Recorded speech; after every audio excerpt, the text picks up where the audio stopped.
আমি আর আমার বন্ধু তখন ক্লাস 11 কি 12-এ পড়ি, তখন দুজন মানে আলোচনা করি যে আমরাও বানাবো, যেহেতু মানে এরাও বানাচ্ছে, আমরা কেন বানাতে পারবো না, আমার চেষ্টা করবো বানানোর জন্য। কিন্তু তখন মোবাইল ছিল না। তারপর বাড়িতে মানে কি বলবো, বাড়িতে প্রচুর মানে করে একটা মোবাইল নিয়েছিলাম, বাড়িতে তখন কিনে দেয়নি, কারণ আমাদের একটা কথা খুব খারাপ লাগে, যেখানে বাংলায় হচ্ছে তোমার এত বড় বড় ইভেন্ট হয়, ইউটিউবের ইভেন্ট হয়, বড় বড় হচ্ছে তোমার হয়, মানে ইউটিউবের যে ইভেন্টগুলো আসে বা ফেসবুকের যে ইভেন্টগুলো আসে, সেখানে মেদিনীপুরের ছেলেরা কিন্তু মানে মেদিনীপুরের কন্টেন্ট ক্রিয়েটাররা ডাক পায় না, কারণ গ্রামে বাজারে আছে, ভিউজ ঠিকঠাক হয় না, তাদের ডাকছে। কিন্তু অ্যাকচুয়ালি আমাদের মেদিনীপুরের দেখতে গেলে আমাদের চ্যানেল এখন 3 লাখ সাবস্ক্রাইবার, ভিউজ আছে 2 লাখ 3 লাখ 5 লাখ এরকম করে ভিউজ, কিন্তু আমরা ইনকাম করি সবাই মিলে টুকটাক করে পাই, আমাদের চলে যায় মোটামুটি। সবাই তো এখন এইটার আশায় আছে, আশা করি পাবো, কারণ সবাই যেভাবে আন্দোলন করছে বা যেভাবে সাধারণ মানুষের করছে, সবাই এখন পাড়ায় পাড়ায়, গ্রামে, শহরে, সব জায়গায় এইটা যখন চলছে, জাস্টিস অবশ্যই পাবো, অবশ্যই আসবে।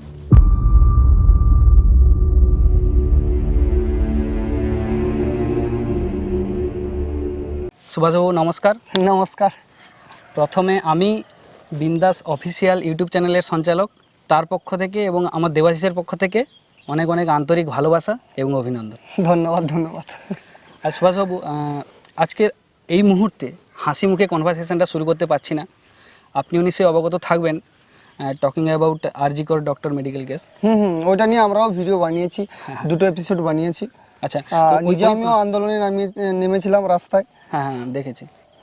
তো ওই ব্যাপারটা নিয়ে ডিটেলসে আপনার সঙ্গে আলোচনা করব, তবে আমাদের কনভারসেশনের একেবারে শেষ পর্যায়ে। ওকে ওকে। আচ্ছা সুভাষবাবু, আপনি আশা করছি ভগবানের আশীর্বাদে আপনি এবং আপনার সোশ্যাল মিডিয়ার পরিবারের সবাই ভালো আছেন। হ্যাঁ, সবাই ভালো আছে, মোটামুটি সবার ভালোবাসার আশীর্বাদে সবাই মোটামুটি আমাদের টিমের সবাই ভালো আছে। আর আমরা চাইবো সবসময় আরও এইভাবে সবাইকে, সবার মুখে যাতে একটু হাসি ফোটাতে পারি, তার চেষ্টা করব, আর করেই যাচ্ছি। সুভাষবাবু, কখনো বা আপনি মেদিনীপুরের একটা গ্রাম্য গাঁইয়া ছেলে, কখনো বা আপনি একজন দেশপ্রেমী, একজন দেশের বীর সৈনিক, কখনো বা আপনি একজন প্রতিবাদী মানুষ, বিদ্রোহী মানুষ, কখনো বা আপনি একজন কমেডিয়ান, আপনি সমস্ত চরিত্রে, সমস্ত চারিত্রিক অভিনয় আপনি একেবারে সাবলীল এবং ন্যাচারাল। তো এই সব কিছুর জন্য একজন মেদিনীপুরবাসী হিসাবে you should must deserve a huge respect from me and all Medinipurian people. Thank you. এটার জন্য সবাইকে ভালো লাগে, মানে সবাই এইভাবে যে ভালোবাসা দেবে এটা আমি কোনোদিন ভাবতে পারিনি। মানে সত্যি কথা কইতে, মানে প্রথম যখন শুরু করি ভাবতে পারিনি যে এতটা ভালোবাসা পাবো বলে। তারপর সবার কাছ থেকে, সবাই ছোট থেকে বড়, 8 থেকে আসি, সবাই মোটামুটি ভালোবাসে। আর সব 8 থেকে আসি, আমিও চাই সবার মুখে হাসি ফোটাতেই চাই। আপনি প্রথম মেদিনীপুরের কোনো ব্যক্তি যিনি মেদিনীপুরের একেবারে গ্রাম্য আঞ্চলিক ভাষাকে একটা এই লেভেলে নিয়ে গেছেন, এবং শুধু মেদিনীপুরবাসী নয়, মেদিনীপুর ছাড়াও বাংলার অনেক মানুষ জানতে চায় সুভাষবাবুর সম্পর্কে, সুভাষ দাসের সম্পর্কে, মেদিনীপুরের মাকুর সম্পর্কে। তো প্লিজ সেই বিষয়ে আপনার সাকসেসফুল জার্নি সম্বন্ধে কিছু বলুন। সাকসেসফুল জার্নি বলতে অ্যাকচুয়ালি প্রথম এই লাইনে, আমার ইউটিউব লাইনে বা অভিনয় লাইনে আসা 2016 সাল থেকে, যখন আমি ফার্স্ট যখন জিও আইছে তখন থেকে। তখন আমানকের গ্রামে, আমাদের গ্রামে না, মানে আমাদের এই গ্রামের দিকে তখন খুব কম মানুষের হাতে মোবাইল ছিল, তখন রেয়ার ছিল, খুব রেয়ার। এক দুজনের।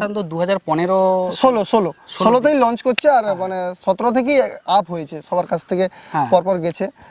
কিন্তু যখন 2016 সালে শুরু করি, তখন ইন্টারনেটের অবস্থা খুব খারাপ ছিল। তখন আমি আগে সে মডেম পাওয়া যেত একটা, যেখানে সিম লাগিয়ে কম্পিউটারে লাগিয়ে ওই করতে হতো, মানে নেট চালু করতে হতো।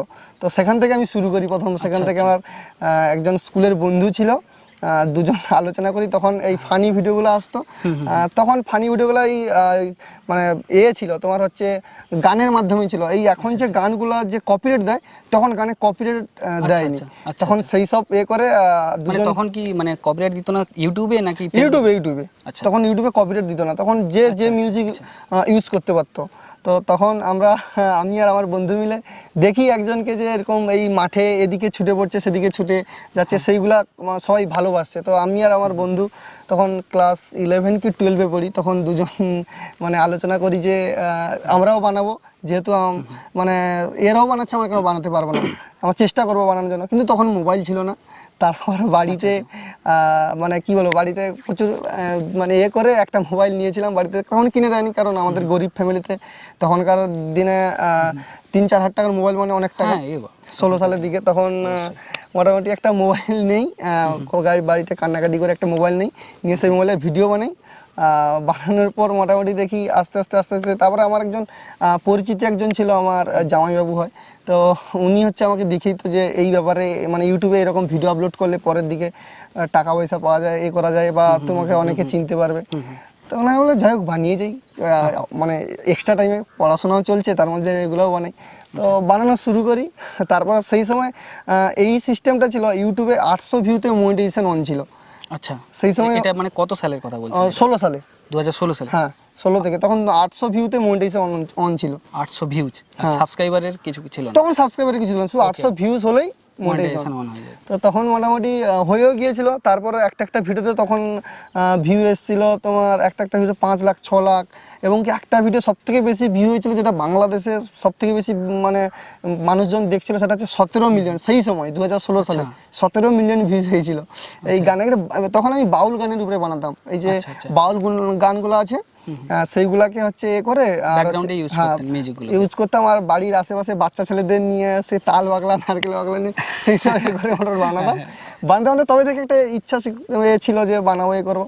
তারপর থেকে হয়, তারপর ওই চ্যানেলে তারপর যখন গানের কপিরাইট চলে আসে 17-18 দিকে, তারপর ওগুলা বন্ধ করে দিয়ে তারপর আমরা কমেডি করা শুরু করি। আমি আমার 2-4 জন বন্ধু আমার থেকে সিনিয়র, তারা একই স্কুলে পড়তাম, শুভজিৎ বলে, সজল, রাজু, সবাই মিলে আমরা ভিডিও বানাতাম। এবিএবি কমেডি বলে আমার একটা চ্যানেল ছিল, ওই চ্যানেলটাই ওই প্রথমে আমরা যখন চ্যানেলটা বানাই তখন আমার বাংলা ফানি ভিডিও, তখন কি নাম দেবো বুঝতে পারিনি, একটা নাম দিয়ে দিয়েছি। তারপরে ওই নামটা দিই, নামটা চেঞ্জ করে ছোট করি, দিয়ে এবিএবি কমেডি দিই, দিয়ে সেটাতে আমরা 18+ কন্টেন্টের মানে ভিডিও বানাতাম, মানে যাতে কলেজ লাইফ, মেস লাইফে কি হয় সেই সব ভিডিও বানাতাম।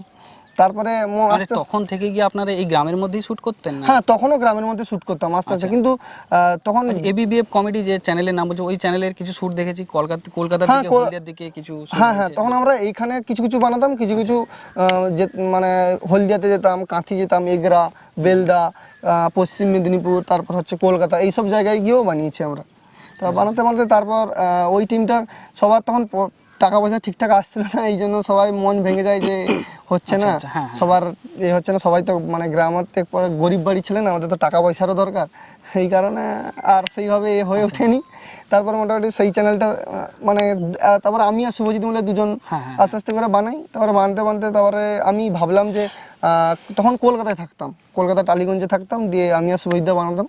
তারপরে গ্রামে এসে ভাবলাম যে আমাদের আমি আর শুভজিৎ মিলে একটা ভিডিও আমরা, ওই তখন জিও রিচার্জের দাম বাড়ে, ওই অ্যারাউন্ড রিসেন্ট 2 বছর মতন আগে হবে, জিও রিচার্জের দাম বাড়ে, তখন আমরা একটা ভিডিও বানাই এই রিচার্জ তোমার অফিসে কল করার। সেই ভিডিওটা আমাদের একদিনে ভিউ হয়েছিল 6 মিলিয়ন। আচ্ছা, সেই কাস্টমার কেয়ার হয়েছিল শুভজিৎ হয়েছিল, আর আমি পাবলিক হয়েছিল, আম পাবলিক। সেই ভিডিওটা তখনই বুঝতে পারি যে আমাদের মেদিনীপুরে এত অডিয়েন্স আছে, যে আমাদের এই লোকাল ল্যাঙ্গুয়েজে অডিয়েন্স আছে যারা এত ভিডিও দেখে। সেইখান থেকে আমাদের একটা মানে উঠে এসেছিল যে আমরা এই মানে ভাষায় যদি ভিডিও বানাই সবাই দেখবে, কারণ তার আগে বুঝতে পারছিলাম না যে সবাই। আর আমাদের অ্যাকচুয়ালি বাংলা বলতে মানে প্রপার যে কলকাতার ল্যাঙ্গুয়েজে বলাটাও সমস্যা ছিল, এই কারণে অনেকে আমাদের ভিডিও দেখতো না। তারপর মোটামুটি এখন বানানো শুরু করি, তারপর মোটামুটি এই করতে করতে তারপরে গ্রামে আমার আশেপাশে, বাড়ির আশেপাশে এখন যারা আছে তাদেরকে বলি যে এরকম ভিডিও বানাবো, তারপরে তারাও বলে ঠিক আছে চলো বানাই। তারপরে সবাই মিলে বানানো শুরু করি, করতে করতে আজকে এই অবস্থা আর কি।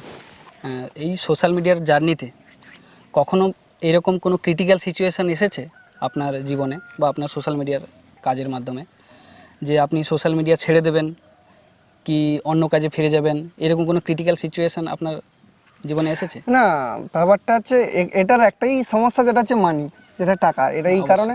তো এটা অনেক সময় মনে হয়েছিল, কিন্তু কোনোদিন মানে করিনি, মন থেকে ভাঙিনি যে ছেড়ে দেবো।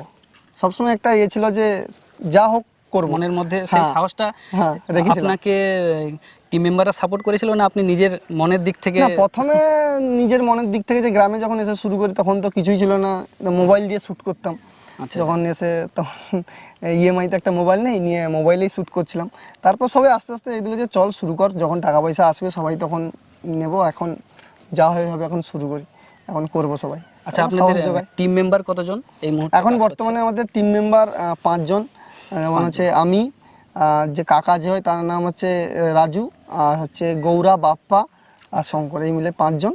পাঁচজন, আর এরা স্থায়ী? হ্যাঁ, এরা আমার মানে প্রপারলি সবাই টিমের, সবাই টিম মেম্বার একদম। আর যে মেয়েরা আছে, মেয়েরাও টিমের মধ্যে, কিন্তু তারা এবার সবাই মেয়েদের সময় হয় না, অনেকে কলেজে পড়ে, তারপরে স্কুলে পড়ে, কেউ বিয়ে করে নিয়েছে, এই জন্য তাদের সমস্যা এটা, এই জন্য তারা সবসময় আসতে পারে না। তাদের যখনই সময় হয় তখনই তাদের ডেকে নিই, যে যখন যার সময় হয় তখন তাকে ডেকে নিই, যে যখন ফ্রি থাকে। আচ্ছা, এই পুরো টিমটাকে আপনি লিড করেন অ্যাজ এ মানে লিডার হিসেবে মনিটরিং করেন, তো মনিটরিং করতে কোনো অসুবিধা হয় না আপনার টিম মেম্বারদেরকে? না না না, তারা সেরকম ব্যাপারটা হচ্ছে সবাই বন্ধু বান্ধব, সবাই মিশুকে একসঙ্গে সবাই। মিশে, তো এইরকম না যে অফিসিয়ালি কোনো কাজ হয় যে তাকে সেইভাবে করা। সবাই যে যারা মনে হয় যে এটা সমস্যা হচ্ছে সেটা করো, সেটা সমস্যা হচ্ছে এটা করো, সবাই সবার মানে সবার কথা নিয়ে মোটামুটি হয়, কোনো সমস্যা নেই। এই না আমি যে লিড আছি বলে আমি যা বলবো শুনতে হবে, এরকম কোনো কথা নেই। আপনার এই মানে অভিনয় জগতে, ধরুন সোশ্যাল মিডিয়ার অভিনয় জগতে আপনি প্রথম অভিনয় করেছিলেন, আপনি যে চ্যানেলটার নাম বললেন ABF এবিবিএফ কমেডি, সেখানে আপনি 5 বছর আগে ভিডিও করা শুরু করেছিলেন, আমি যেটা হিস্ট্রি চেক করলাম। কিন্তু বর্তমানে আপনার যে অফিসিয়াল চ্যানেল সুভাষ দাস, এই চ্যানেলটা কিন্তু অনেকটাই গ্রো করেছে। তো প্রথমে আপনি মানে ওই চ্যানেলে কাজ করতেন, ওটা কি আলাদা চ্যানেল ছিল নাকি আপনার কোনো চ্যানেল ছিল, না ওইখান থেকে আপনার এই সুভাষ দাস, এই মেদিনীপুরের মাকু হিসাবে পরিচিত আপনার এই সুভাষ দাস অফিসিয়াল চ্যানেলটা? না, মাকু নামটা আমার অনেক দিন থেকে ওই চ্যানেলেই পরিচিত। ওই চ্যানেলেই পরিচিত, হ্যাঁ, ওই okay, চ্যানেলে আমাদের একটা ভিডিও ছিল যেটা 18+ কন্টেন্ট, ওটা প্রচুর ভাইরাল হয়েছিল। আচ্ছা, তো সেখান থেকে মাকু নামটা পরিচিত, ওই চ্যানেল থেকেই নামটা, মাকু নামটা। আচ্ছা সুভাষবাবু, বর্তমান পরিস্থিতিতে আমরা দেখতে পাই ক্রিয়েটারদের মধ্যে একটা ফাইট, যেটাকে বলে কন্ট্রোভার্সি। তো আপনি কন্ট্রোভার্সিকে কী চোখে দেখেন? দেখুন, আমি আপনাকে বলে দিই, কয়েকদিন আগে আমরা দেখেছিলাম বড় বড় ক্রিয়েটাররা যেরকম সিনেবাব, মৃন্ময়, বঙ্গাই, এদের মধ্যে একটা কন্ট্রোভার্সি চলছিল। তো কন্ট্রোভার্সিটা অনেক সময় হয় কি একটা লজিক্যাল ডিবেটের মাধ্যমে হয়, যেটা লজিক থাকে, আর কিছু কিছু হয় আননেসেসারি ডিবেট হয়। তো আপনি কন্ট্রোভার্সিকে অ্যাজ এ মানে পার্সোনালি আপনি কীভাবে দেখেন? কন্ট্রোভার্সি দেখো, ওটা তো ওদের কন্ট্রোভার্সি অ্যাকচুয়ালি, ওরা কি হলো, ওদের তো অ্যাকচুয়ালি যে যার ক্যাটাগরি আলাদা। ওরা হচ্ছে তোমার রোস্টিং করে, তার জন্য ওদের ক্যাটাগরি আলাদা, ওরা একটা থিম নিয়ে সেটার উপরে করে মানে কন্ট্রোভার্সি করে। আর আমাদের সঙ্গে কন্ট্রোভার্সি বলতে, যদি কন্ট্রোভার্সি আমাদের কন্টেন্ট, সেটা আমি কোনোদিন ভাবিনি। আমি সবসময় এটাই ভেবে এসেছি, কেউ যদি কন্ট্রোভার্সি করতেছে সাথে আমি কোনোদিন সেটাকে কোনোদিন ভাবিনি, সেটা সে করবে, আমার কোনো না। আমি সবসময় চাইবো আমি আমার বেস্টটা তুলে ধরার জন্য, আমি আমার কাজটা সবসময় ফোকাস দেবো, যে সে সেটা করছে বলে আমাকে এটা করতে হবে এরকম কোনো আমার নেই। আমাকে আমার কাজটা আমাকে বেস্ট হিসেবে করতে হবে, এটা সবসময় মাথায় রাখি। আপনার জীবনে এরকম কখনো হয়েছে যে আপনার সঙ্গে কন্ট্রোভার্সি হয়েছে এরকম আপনার ব্যক্তিগত সোশ্যাল মিডিয়াতে? না না না, সেরকম কোনো কিছু হয়নি, আর আমি সেরকম কোনো কিছু করিনি। ধরুন আমি একটা পরিস্থিতি দেখলাম যে আপনি কোনো কন্ট্রোভার্সিতে ইনভলভ আছেন, না, যদি আপনার সেই পয়েন্ট অফ ভিউতে মনে হয় যে আমি সঠিক, তো সেই পয়েন্ট অফ ভিউতে আপনি কন্ট্রোভার্সিটাকে কি এগিয়ে নিয়ে যাবেন না? এগিয়ে বলতে আমি একটাই কথা বলবো, আমার মেইনলি একটাই কথা, কন্ট্রোভার্সিতে আপনার বেশি আমার কোনো ওতে কোনো ইন্টারেস্ট নেই। আমার মেইনলি আমার ইন্টারেস্ট যেটা হচ্ছে আমার কাজের উপরে আর আমার কন্টেন্টের উপরে, অবশ্যই। যে আমি ভালো ভালো ভিডিও বানাবো, সবার কাছে তুলে ধরবো, এটা হচ্ছে আমার মেন কথা। এবার কিছু ব্যক্তিগত কোশ্চেনের দিকে আছি। সুভাষবাবু, আমরা সাধারণত জেনে থাকি যে একটা মানুষের 6 থেকে 7 ঘন্টা ঘুমের প্রয়োজন হয়। তো আপনার এই সোশ্যাল মিডিয়ার জীবনে কখনো আপনি বিশ্রাম নেওয়ার সময়টুকু পান? বিশ্রাম না, আমাদের যারা ক্রিয়েটার হয় তাদের অ্যাকচুয়ালি বিশ্রাম কি বলবো, বিশ্রাম এটাই যখন কোথাও ঘুরতে যাচ্ছি। এছাড়া সবসময় তো ঘুরতে গেলেও বা কোথাও গেলেও সবসময় মাথার মধ্যে এটাই থাকে যে এই ভিডিওটা তো চলে এসছে, পরে আবার কি ভিডিও বানাবো, সেটা এডিট কীভাবে করবো, সবসময় মাথার মধ্যে থাকে। তাও ওই তারপরে ঘুমানোর কথা বলতে রাতে 2টা-3টা তো আমাদের এমনিতেই হয়ে যায়, কারণ স্ক্রিপ্ট লেখা, এডিট করা, এই কারণে টাইম চলে যায়। সেজন্য একটা মানে শিপিং শিডিউলটা চেঞ্জ হয়ে যায়। আমরা সাধারণত দেখেছি পুরোনো দিনের মানুষরা যেরকমভাবে সকালে উঠতো, কিন্তু এখনকার দিনে কর্ম মানে কাজের ধরনটা চেঞ্জ হয়ে গেছে, সেই জন্য সকালে কিন্তু ওঠা সম্ভব হয় না, রাত জেগে। হ্যাঁ, আর করতে হয়। কন্টেন্ট ক্রিয়েটারদের ক্ষেত্রে এটাই কিন্তু একটা Best, যেটা জিনিস, হ্যাঁ। রাত্রে কন্টেন্ট ক্রিয়েটারদের পক্ষে মানে একটা ভালো স্পেস। হ্যাঁ, অবশ্যই অবশ্যই, কারণ রাতের ব্যাপারটা হচ্ছে সব চারিদিকে সবকিছু তো নিস্তব্ধ থাকে, তো এই কারণে কাজ করতে সুবিধা হয়, এই কারণে সবাই রাতের দিকে কাজ করতে ভালোবাসে। এটা আরেকটা খুব ব্যক্তিগত কোশ্চেন, আপনি যদি বলতে চান তো আলোকপাত করব, নাহলে বেশি এগোবো না। ইনকামের ব্যাপারে, তো আপনার সোশ্যাল মিডিয়া থেকে কীরকম ইনকাম হয়? আমি আপনাকে বলে দিচ্ছি, পুরোপুরি আপনাকে রিভিল করা যায় না পুরোটা। এটা এবার ব্যাপারটা বলি, ইনকামের ব্যাপারটা হচ্ছে এটাতে ইউটিউবের রুলস, যেটা যে কোনোদিন হ্যাঁ। বলা সম্ভব না, সেটা আপনি ভালোভাবে জানেন হয়তো। আমি আপনাকে পরিষ্কার করে দিচ্ছি, মানে আপনার উত্তরটাকে একটু সহজ করে দিচ্ছি। এরকম কটা মধ্যবিত্ত ফ্যামিলি চলে যেতে পারে আপনার ইনকাম এই মুহূর্তে? না, এই মুহূর্তে ইনকামে আমরা যা ইনকাম করি সবাই মিলে টুকটাক করে পাই, আমাদের চলে যায় মোটামুটি, এই আর কি। মেদিনীপুরের বুকে সুভাষ দাসের পরে এরকম মেদিনীপুরের আঞ্চলিক ভাষাতে এরকম অনেক ইউটিউব চ্যানেলও খোলা হচ্ছে, আমরা দেখতে পাচ্ছি সোশ্যাল মিডিয়াতে অনেক কন্টেন্ট ক্রিয়েটার আসছে। তো তাদের ক্ষেত্রে আপনি কি মেসেজ দেবেন? আমি বলে দিই, অনেক কন্টেন্ট ক্রিয়েটারকে দেখেছি আমি, অনেক পরিশ্রম করার পরেও তারা ঠিকঠাকভাবে গ্রো হতে পারেনি, তাদের লাইফটা ভেসে যায়। তো আপনার দেখা দেখি বা আপনার পরে হোক, এই মেদিনীপুরের আঞ্চলিক ভাষাতে অনেক কন্টেন্ট ক্রিয়েটার চলে আসছে, তো তাদের ক্ষেত্রে আপনি কি মেসেজ দেবেন?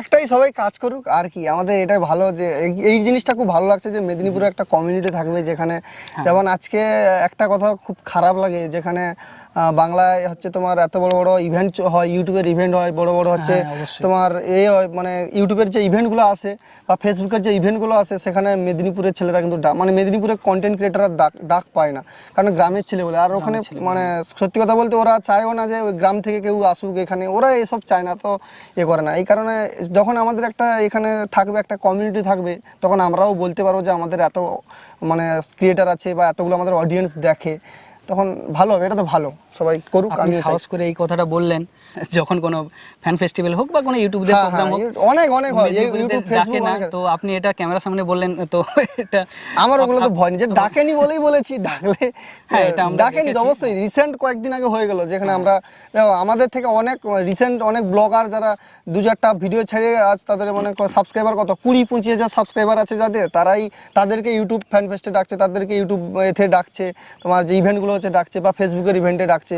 1 লাখ সাবস্ক্রাইবার যাদের আছে, ভিউজ ঠিকঠাক হয় না, তাদের ডাকছে। কিন্তু অ্যাকচুয়ালি আমাদের মেদিনীপুরের দেখতে গেলে আমাদের চ্যানেল এখন 3 লাখ সাবস্ক্রাইবার, ভিউজ আছে 2 লাখ, 3 লাখ, 5 লাখ এরকম করে ভিউজ আছে, কিন্তু আমাদের ডাকে না। এইটাই হচ্ছে ব্যাপার। ওখানে ওরা চায় যে আমাদের কলকাতার আশেপাশে, কলকাতার ছেলেগুলো যারা আছে তাদেরকেই ডাকবো, তাদেরকে নিয়ে ইভেন্ট করবো, বাইরের কাউকে এতটা অ্যালাউ করবো না। এটা হচ্ছে মেন ব্যাপার। তাহলে মেদিনীপুরের বুকে এখন যে ছোট ছোট কন্টেন্ট ক্রিয়েটাররা, তো তাদেরকে আপনি মানে কি বলবেন, যে তারা অ্যাজ এ পার্মানেন্ট ইউটিউবটা দেখবে নাকি পার্ট টাইম হিসেবে দেখতে পারে? দেখো, যেখানে অ্যাকচুয়ালি তোমার সবকিছু ইনকামও আছে তোমার, সেখানে একটা মানে সবাই মানুষ চিনবে, সবাই ভালো, তো ভাই করুক যে যার। দেখো, এই না যে শুধু কমেডি করছে, মাকুদা কমেডি করছে বলছে আমার কমেডি করতে হবে, এরকম কোনো ব্যাপার না। অনেক ক্যাটাগরি আছে, মানে টেক আছে, বিভিন্ন রকম, প্রচুর ইউটিউবে বিভিন্ন ক্যাটাগরি আছে, সবাই করুক। আমি চাই সব রকম ক্যাটাগরির সবাই থাকুক, শুধু কমেডি আছে বলে কমেডি করতে হবে এরকম কোনো ব্যাপার না। যার যেটা ভালো লাগে, পসিবল হয়। আমাদের এই ল্যাঙ্গুয়েজে বর্তমানে এখন তো সবাই বুঝে গেছে যে আমাদের এই ভাষাতে এখন ভিডিও করলে সবাই দেখে বা করে, তো করুক, সবাই করুক, সব রকম এতে করুক। ব্লগও বানাক, তোমার টেক চ্যানেলও বানাক, সব রকম ব্লগ, মানে সব রকম আসুক। আমি চাই সব রকম, সবকিছুর মধ্যে মেদিনীপুরের আঞ্চলিক ভাষাটাকে ইনভলভ। হ্যাঁ, এটাই হচ্ছে মেন কথা, যে আমাদের এই ভাষাটাকে নিয়ে তোমরা করো, যাতে সবাই মানে কলকাতার যারা ইউটিউবার আছে বা কলকাতার আশেপাশে যারা আছে, তারাও বুঝুক যে হ্যাঁ, গ্রাম ওই মেদিনীপুরের দিকে কোনো একটা কমিউনিটি আছে, যেখানে সব রকম তোমার ইউটিউবার আছে, সব রকম ক্যাটাগরি ইউটিউবার আছে, যাদের হচ্ছে ভিউজ আছে, বা তারাও হচ্ছে ওখানে একটা কমিউনিটি আছে। এটাই হচ্ছে মেন কথা। আমাদের কনভারসেশনের একেবারে শেষ পর্যায়ে র্যাপিড ফায়ারের কতগুলো কোশ্চেনের মাধ্যমে এই সেশনটাকে আমরা শেষ করব। তো র্যাপিড ফায়ারের কোশ্চেনে আমি কোশ্চেন করব এবং দুটো করে অপশানস দেব, তো আপনাকে একটা করে চুজ করতে হবে। তো প্রথম কোশ্চেন আপনাকে আমি জিজ্ঞেস করছি, পারিবারিক ইমোশন নাকি কাজের দায়িত্ব? কাজের দায়িত্ব। কাজের দায়িত্ব, ওকে। নেক্সট, লাভ ম্যারেজ না arrange marriage? Love marriage. Love marriage, আচ্ছা। এবারে জিজ্ঞেস করি, বলিউড না হলিউড? হলিউড। হলিউড কেন? বলিউড নয় কেন? আপনি একজন ইন্ডিয়ান। বুঝতে পারছি, কারণ ওখান থেকে অনেক কিছু শেখার আছে। তো হলিউডে অ্যাকচুয়ালি এডিটিং করি, তো এই কারণে ওখানে গ্রিন স্ক্রিনের অনেক কিছু কাজ হয়, তো যেগুলো দেখে খুব ভালো লাগে, মানে শেখার অনেক কিছু জিনিস আছে। বলিউডে শেখার জিনিস আছে, তো হলিউডে ব্যাপারটা হয় না, ওখান থেকে একটু শেখার কিছু জিনিস আছে, এই জন্য ভালো লাগে। অনেক মুভি আছে যেখানে সাউন্ড অনেক রকম সাউন্ড আছে না, যেগুলো ভালো লাগে, যেগুলো একটা তোমার কি বলে একটা হরর সাউন্ড বা একটা হরর কোনো এতে তোমার সিন এমন কোনো কিছু নেই, কিন্তু এমন একটা সাউন্ড চলে আসে, ব্যাকগ্রাউন্ড সাউন্ড, যেটা তোমার মানে শরীরটা পুরো কাঁপিয়ে দেবে। এই কারণে ভালো লাগে খুব ওদের। আচ্ছা, হলিউড থেকে ভালো লাগে। বলিউডের কিং খান না টলিউডের বোমবাদা? দুজনই। দুজনে। আচ্ছা ঠিক তবে আছে। আমার হিন্দিতে আমার হচ্ছে তোমার আমার অক্ষয় কুমারকে ভালো লাগে। অক্ষয় কুমারকে ভালো লাগে? কারণ এই কারণে ভালো লাগে, অ্যাজ এ সব ক্যারেক্টার করতে পারে, হ্যাঁ, অক্ষয় কুমার সমস্ত চরিত্রেই সাবলীল এই লাগে। জন্য ভালো লাগে। এবারে আমি টলিউডের মধ্যে আসি, দেব না জিৎ? দুজনকেই ভালো লাগে। দুজনকে ভালো লাগে? হ্যাঁ, না, দুজনকেই ভালো আপনার লাগে। ব্যক্তিগতভাবে কাউকে ভালো লাগলে বলতে পারেন। দেখো, দেবদাকে তো প্রথমেই সাপোর্ট করবো কারণ আমি মেদিনীপুরের ছেলে। মেদিনীপুরের ছেলে, আর জিদ্দাকে সাপোর্ট করবো কারণ জিদ্দা অ্যাকচুয়ালি কাজের মধ্যে ইনভলভ থাকে, কাজের মধ্যে involved। আলাদা কোনো কিছু থাকে না, যে কাজটাকে সবসময় যেন প্রেফার করে, যে কাজটাই ভালো লাগে, তার জন্য দুজনকেই। এবারে আমি কোশ্চেনে আপনাকে 3টে অপশানস দেবো। আচ্ছা, একটা গল্প আপনি কিভাবে জানতে চাইবেন? বইয়ের মাধ্যমে পড়ে, নাকি অডিও শুনে, নাকি একটা ভিডিওর মাধ্যমে দেখে? কিভাবে একটা গল্প বা স্টোরি আপনি জানতে চাইবেন? বইয়ের মাধ্যমে, আর একটা ছিল বইয়ের মাধ্যমে পড়ে আচ্ছা, বা অডিও লার্নিং যেটা হয় শুনে, বা ভিডিওর মাধ্যমে দেখে, কোনো মুভির মাধ্যমে দেখে একটা স্টোরি বা একটা গল্প আপনি কিভাবে জানতে চাইবেন? শুনে। শুনে। অডিওটাকে আপনি বেশি হ্যাঁ, প্রেফার হ্যাঁ, করছেন? হ্যাঁ। হার্ড ওয়ার্ক না smart work? Hard work. Hard work. Smart work নয় কেন? স্মার্ট ওয়ার্ক করতে গেলে হার্ড ওয়ার্ক করতে পারবো না, এটা হচ্ছে ব্যাপার। হার্ড ওয়ার্কটা অ্যাকচুয়ালি যেটা তোমার পরে তোমাকে তার বিপরীত দিকটা দেবে, স্মার্ট ওয়ার্কে দেবে না, তার ক্ষতি হবে। খাবারের ব্যাপারে চিকেন নাকি পনির, কোনটা আপনি বেশি পছন্দ করেন? পনির। পনির। ভেজ? আপনি কি ভেজ না নন ভেজ? ভেজ সব রকম চলে, সব রকম টুকটাক। চলে। ওকে। তারপরে আসি, দেখুন এই মুহূর্তে আমরা দাঁড়িয়ে আমরা যে জিনিসটা জানি যে পরিবেশ যেভাবে দূষণ হচ্ছে, তো সেই বিষয়ে আমার দুটো কোশ্চিন আছে, মানে একটা কোশ্চিন আছে, ইলেকট্রিক ভেহিকেল নাকি পেট্রোল বা ডিজেল ভেহিকেল, আপনি কোনটাকে বেশি প্রেফার করবেন? এখন যা পেট্রোলের অবস্থা, কি করবো, যার দাম বাড়েটা ইলেকট্রিক হইলেই ভালো হয়। ইলেকট্রিক হলে ভালো। এটা একটা মানে পরিবেশ দূষণের জন্য হ্যাঁ, হ্যাঁ, হ্যাঁ, হ্যাঁ। কনসিয়াস হবে। সব দিকে ভালো, এদিকে পরিবেশ দূষণও হবে নি, আর এই পেট্রোলের যা দাম বাড়ে পয়সাও খরচা হবে নি, ইলেকট্রিক হলে সব দিকেই সুবিধা। আচ্ছা ঠিক আছে। এবার আসি খেলার ব্যাপারে, বিরাট কোহলি না মহেন্দ্র সিং ধোনি? বিরাট কোহলি। বিরাট কোহলি।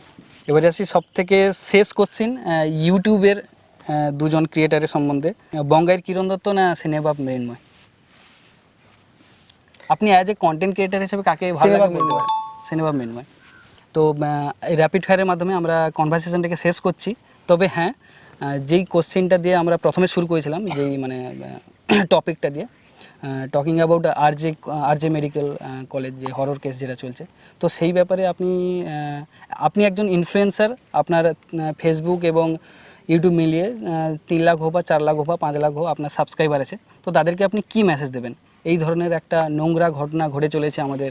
এটাই যে এই রকম করাটা মানে কি বলবো, আর এগুলো একদম ফালতু এরকম একটা কাজ, যেগুলো আমাদের অ্যাকচুয়ালি এখানে আমাদের কলকাতার নামই খারাপ হচ্ছে, যেখানে একটা স্টেটে এইরকম একটা ঘটনা হচ্ছে, পুরো দেশের ব্যাপারটা ছড়িয়ে গেছে, দেশের বাইরেও খবর মানে ব্যাপারটা সবাই জানতে পারছে। এখানে আমাদের ইন্ডিয়ার প্রথমত নাম খারাপ হচ্ছে, দ্বিতীয়ত আমাদের কলকাতার তো একদম কি বলবো, এদেরকে অ্যাকচুয়ালি ফাঁসি চাই, কারণ এটা নিয়ে আমি আন্দোলন করেছি, ভিডিও বানিয়েছি। ওদের অ্যাকচুয়ালি মানে কি বলবো, এদের পিছনে আরও যারা যারা আছে তাদেরও ধরা হোক এবং তাদেরও শাস্তি দেওয়া হোক, এটাই বলবো। আপনি বিশ্বাস করেন যে পশ্চিমবঙ্গে আমরা জাস্টিস পাবো? আমরা যদি সবাই তো এখন এইটার আশায় আছে, আশা করি পাবো, কারণ সবাই যেভাবে আন্দোলন করছে বা যেভাবে সাধারণ মানুষেরা নেমে করছে, পড়েছে। সবাই এখন পাড়ায় পাড়ায়, গ্রামে, শহরে, সব জায়গায় এইটা যখন চলছে, জাস্টিস অবশ্যই পাবো, অবশ্যই আসবে। আচ্ছা ঠিক আছে সুভাষবাবু, আপনাকে অনেক ধন্যবাদ আপনার মহামূল্যবান সময় আমাদের বিলাস অফিসিয়াল ইউটিউব চ্যানেলকে দেওয়ার জন্য। আপনি এবং আপনার সোশ্যাল মিডিয়ার পরিবার সবাই ভালো থাকবেন। অনেক অনেক ধন্যবাদ। ধন্যবাদ।